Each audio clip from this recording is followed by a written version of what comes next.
Urdu story کے معزز خواتین و حضرات، السلام علیکم دوستو۔ آج کی اس ویڈیو میں دکاندار اور عورت کی کہانی ہے۔ کہانی شروع کرنے سے پہلے آپ سے گزارش کروں گا کہ میرے چینل کو سبسکرائب کر لیں اور ساتھ لگے بیل کے بٹن کو بھی دبا دیں تاکہ تمام نئی ویڈیو آپ کو سب سے پہلے پہنچ سکے۔ گاہک نے دکان میں داخل ہو کر دکاندار سے پوچھا، کیلوں کا کیا بھاؤ لگایا ہے؟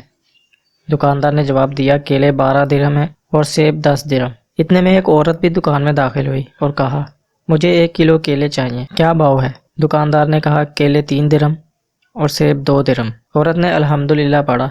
دکان میں پہلے سے موجود گاہک نے کھا جانے والی غضبناک نظروں سے دکاندار کو دیکھا۔ اس سے پہلے کہ کچھ اول فول کہتا، دکاندار نے گاہک کو آنکھ مارتے ہوئے تھوڑا انتظار کرنے کو کہا۔ عورت خریداری کر کے خوشی خوشی دکان سے نکلتے ہوئے بڑبڑائی، اللہ تیرا شکر ہے، میرے بچے انہیں کھا کر بہت خوش ہوں گے۔ عورت کے جانے کے بعد دکاندار نے پہلے سے موجود گاہک کی طرف متوجہ ہوتے ہوئے کہا، اللہ گواہ ہے، میں نے تجھے کوئی دھوکہ دینے کی کوشش نہیں کی۔ یہ عورت 4 یتیم بچوں کی ماں ہے، کسی سے بھی کسی قسم کی مدد لینے کو تیار نہیں ہے۔ میں نے کئی بار کوشش کی اور ہر بار ناکام رہا۔ اب مجھے یہی طریقہ سوچا ہے کہ جب کبھی یہ عورت آئے تو اسے کم سے کم دام لگا کر چیز دے دوں۔ میں چاہتا ہوں کہ اس کا بھرم قائم رہے اور اسے لگے کہ وہ کسی کے محتاج نہیں ہے۔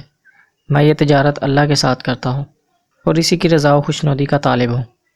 دکاندار کہنے لگا، یہ عورت ہفتے میں 1 بار آتی ہے، اللہ گواہ ہے، جس دن یہ آ جائے اس دن میری بکری بڑھ جاتی ہے اور اللہ کے غیبی خزانے سے منافع 2 چند ہوتا ہے۔ گاہک کی آنکھوں میں آنسو آ گئے۔ اس نے بڑھ کر دکاندار کے سر پر بوسہ دیتے ہوئے کہا، باخدا لوگوں کی ضرورتوں کو پورا کرنے میں جو لذت ملتی ہے اسے وہی جان سکتا ہے جس نے آزمایا ہو۔ امید کرتا ہوں دوستو آج کی اس ویڈیو سے آپ کو کچھ نہ کچھ سیکھنے کو ملا ہوگا۔ اس ویڈیو میں ایک بہت ہی پیارا میسج ہے۔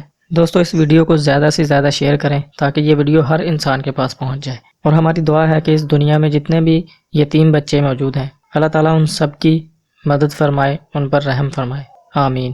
اگلی ویڈیو کے لیے ہمیں اجازت دیں، تب تک کے لیے اپنا خیال رکھیں، اللہ حافظ۔